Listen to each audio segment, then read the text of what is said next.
What's up everyone? So I was watching this video the other day and this guy was using his Sony ZV-E10 in a situation just like this, kind of a night vlog type of situation. And I was wondering, because his footage was so good, what his settings were. So I continued to watch, and at the end of the video, he said that he was in intelligent auto. And it had me thinking, are we missing the forest for the trees here?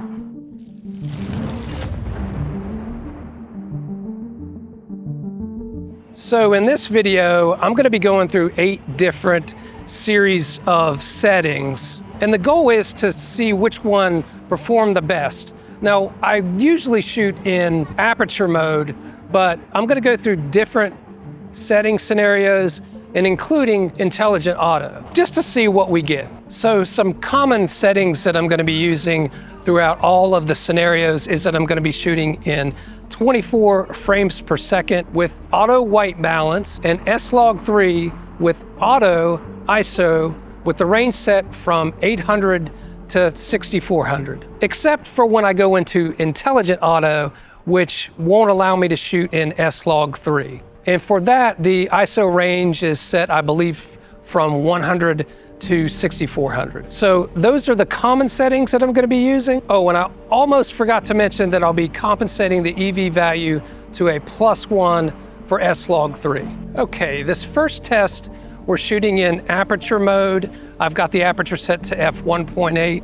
And by the way, we're using the Sony 11mm f1.8, and we've got active stab on for this. So how does this look? Take a look at the lights in the back and see how that's looking. I'm seeing the shutter speed at 1/1.2 or 1/125, and that should be good enough for active stab to do a pretty good job at stabilizing this. Okay, so this is with aperture mode on. The only difference between this and the other test that I just got done doing is that we've taken active stab off. We're using no stab, and we're gonna stabilize this in Catalyst Browse. So I'm not too sure about my white balance there. I might end up reverting and end up wanting to manually white balance after this test, but we'll see. Now we're on shutter priority. I've got the shutter speed set to 1/1 to 125, and this is with active stab on.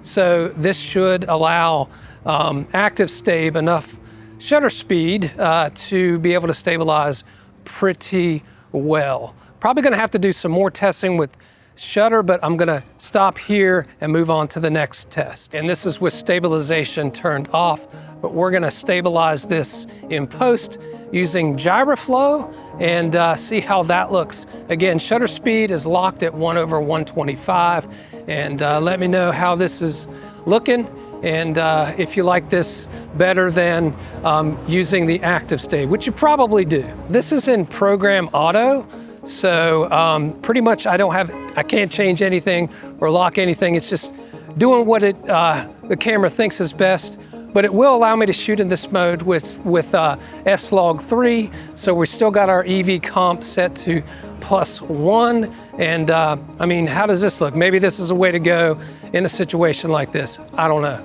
Okay, and that former test, or the previous test, was done with active stabilization. Now I've got stabilization completely turned off, and we're going to stabilize this in gyroflow in post. Again, this is program auto. Stabilization is turned off, and this is going to be stabilized with gyroflow. How does this one look? Now we are in intelligent auto.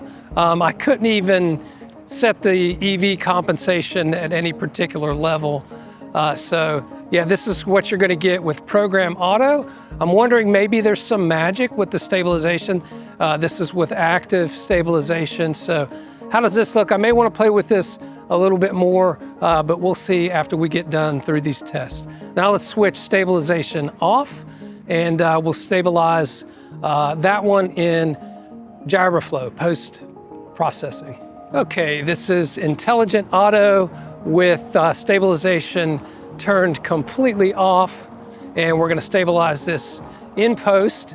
And you're gonna see that, you know, when I stabilize these scenes in post, there's gonna be much less of a crop than with active stab, although active stab only does have a 14% crop with the Sony A6700. So it's not that bad, but I expect gyroflow will be somewhere around 5%, but yeah, we'll have to see. Now, I know where my white balance was imbalanced now because there is a, let me show you this. There is a red light that is, yeah, it's changing up there. So yeah, that's what I was seeing before. Maybe, I don't know if I were to set my white balance manually, if that would have taken care of that or not quite sure. But in general, the reason I did auto white balance is because I've been very satisfied with this camera's behavior setting it in auto white balance. So that's something I didn't want to change. I want to make this as simple as possible so I'll actually use this camera. Otherwise, it's pretty much a closed case. Probably, if these settings, none of these settings work, you're probably gonna want to use a camera like the Pocket 3 instead of a camera like this, something that has a built-in gimbal that's very light, or you're gonna be using a gimbal on, you know, a mirrorless APS-C camera like this, or even a full frame camera. You're not gonna be able to get away with it. Even with gyroflow, and even with like an active stab type of situation, because of the issue that we have with any kind of stabilization, whether it's in camera or in post, not dealing well with motion blur. So you have to get rid of the motion blur by bringing your shutter speed up. Okay, so this is gonna be a little bit of a bonus. I'm gonna walk over to the restaurant there so I can use the bathroom. And I might get a drink at the bar or something, we'll see. But yeah, this is in shutter priority with active stab. This is what I hope is gonna be like an automatic setting. We're gonna think outside of the box. Maybe this isn't too bad. I'm not sure what happens when I turn the camera around and the aperture changes. Let's give that a shot.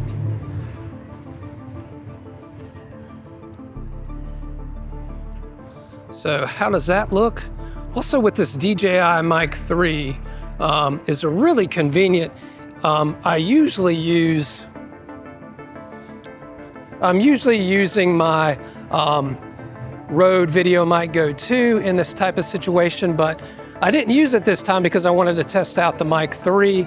And yeah, it's significantly like less of a profile here. It's smaller. It doesn't have this big giant mic sticking out.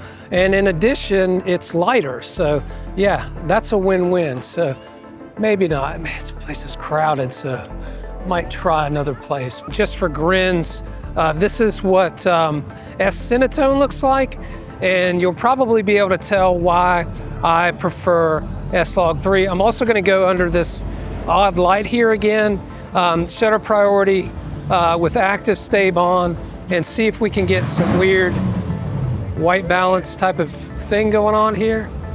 Okay, yeah, that's an orange, and then let's wait till it gets to the red there. But yeah, I have liked S-Log3 in everything else that I've shot, and that's why I continue to use S-Log3. But yeah, let's wait till this goes red. Oh, there we go. Maybe it does look a little bit better with S-Cinetone with that red than S-Log3. Let me kind of come around here. Maybe it does, I don't know. Anyway, guys, there you have it. That's about everything I can think of testing. So to end this, I'll go back to Aperture Mode on a tripod with S-Log3 so you can see kind of the color differences. We'll wait till these motorcycles pass. So let me know down in the comments which set of settings you thought performed the best, or if you've got some other suggestions. If you've made it this far, don't forget to smash the like button. And if you like videos like this, don't forget to subscribe. And hopefully we'll see you in the next one. Peace.